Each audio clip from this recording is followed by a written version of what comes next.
Hi, I'm a grad student at Stanford University studying biochemistry. To me, or to us, it seems like you have answers to 네.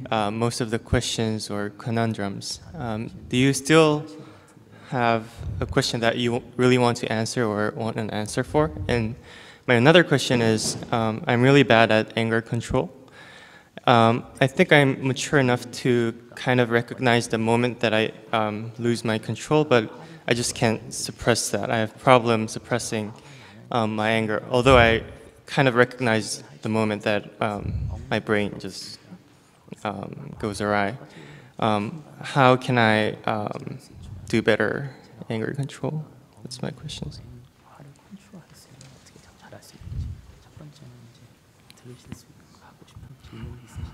첫 번째 질문에 대해서는 특별히 없고요. To your first question, not particularly, 여러분들이 관심을 갖는 것을 갖고 대화를 할 뿐입니다. because I just engaged in a conversation that you want to hold with. 그것이 무엇이든 좋습니다. Doesn't matter what they are, 우린 대화는 할 수 있다는 거예요. because we can hold a conversation over anything. 우리가 화가 날 때 To your second question, when we become angry, 첫째 화를 내는 방법이 있습니다. so then one option is for you to express your anger. 그러면 이게 상대도 거기에 자극을 받아 또 화를 냅니다. But that causes reaction in the other, the object of your anger, and he becomes angry. 난 또 더 크게 화를 냅니다. Then you become even angrier. 그래서 이 화가 확대 생산이 됩니다. So that anger is now amplified in that situation. 대부분 우리 이렇게 합니다. This is how we usually react. 그러나 이것은 나도 손해를 보고 상대에도 손해를 봅니다. But ultimately, this causes loss to me as well as the other.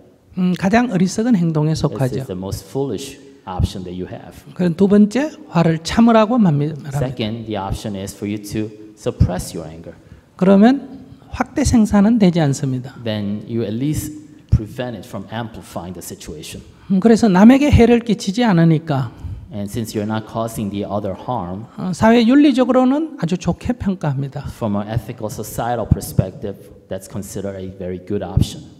그러나 내 자신은 스트레스를 받습니다. But then you are actually under tremendous amount of stress. 즉 나를 괴롭힌다는 거죠. Then in a way you cause suffering to yourself. 그래서 이것은 나를 괴롭히는 건 수행이 아닙니다. So causing suffering to yourself is not the right spiritual practice. 즉 윤리적으로는 칭찬받을지 몰라도 You may be praised from an ethical perspective, 그러나 나를 행복하게 하는 건 아니에요. but it's not a way to make yourself happier. 그래서 화를 참지 말라고 하는 겁니다. That's why we tell people do not suppress your anger. 그러니까 화를 내라는 얘기냐 그러면 So we're not saying that you should express your anger either. 그건 아니겠죠. Of course not.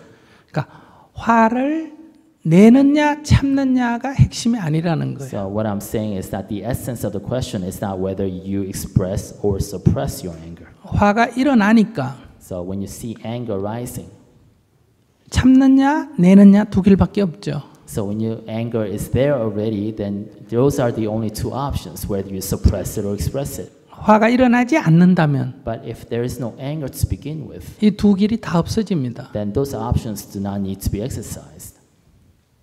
내지도 않고 참지도 않는다는 거죠.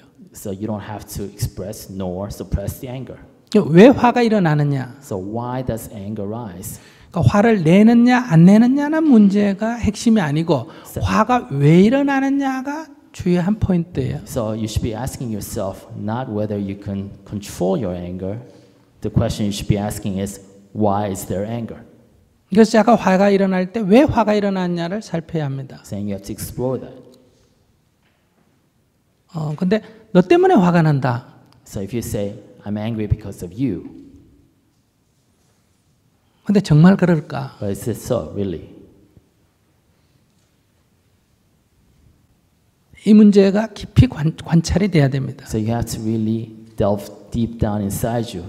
이것이 아주 깊이 관찰이 돼서 So when you go down and down inside you, 화를 낼 아무런 이유가 없는 것을 발견하게 되면 and when you discover that there actually is no reason for you to be angry, 화가 일어나지 않는 단계로 갈 수 있습니다. then you can actually reach that level of non-anger.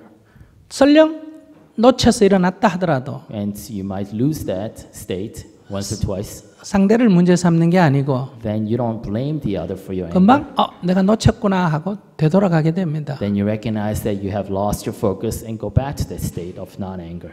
첫째는 일어나지 않거나 First, do not allow anger to exist. 두 번째 일어났다 하지만은 금방 사라지거나 And if you lose it and anger does come to be, you catch it.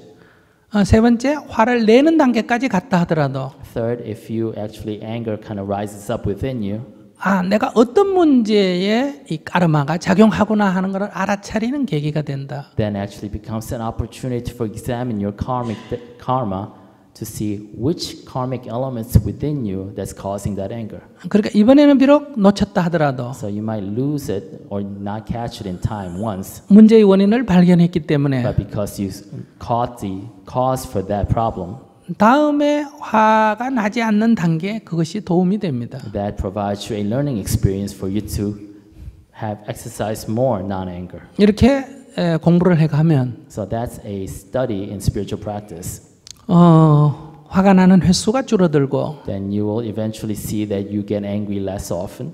즉 화가 아직 나고 내더라도 횟수가 확 줄어든다는 거예요. So even if you do get angry, you'll see that you get angry less often. 화가 났을 때 그 지속 시간이 줄어들고 And if you do get angry, the duration of your anger will decrease. 그래서 실제로 변화가 일어난다. And you'll see a real change in your emotional behavior. 그러니까 참는 것은 수행이 아니다. So suppressing something is not spiritual practice. 일어나는 그 뿌리를 봐야 된다. You have to look at the roots that's causing your anger. 여러 가지 이유가 So 있지만은 there are different reasons, obviously. 자기가 옳다 하는 것에 순간적으로 집착하면 화가 일어납니다. But the ultimate cause, one of the largest cause of anger is the fact that you feel you are in the right. 과연 옳으냐 하는 거예요. So if you feel you are in the right, then you feel angry. But 우리는 is that truly so? 서로 다르지 옳은 거는 아니에요. So we may be different from each other, but no one is in the right. 그러나 늘 자기 중심에 서기 때문에 But because we always look at and evaluate things from our self-centered perspective, 서로 다른 것이 나는 옳고 너는 그러다로 이게 되는 거예요. so from that perspective, when you encounter differences, you evaluate as you being right, the other person wrong. 이것은 오류죠.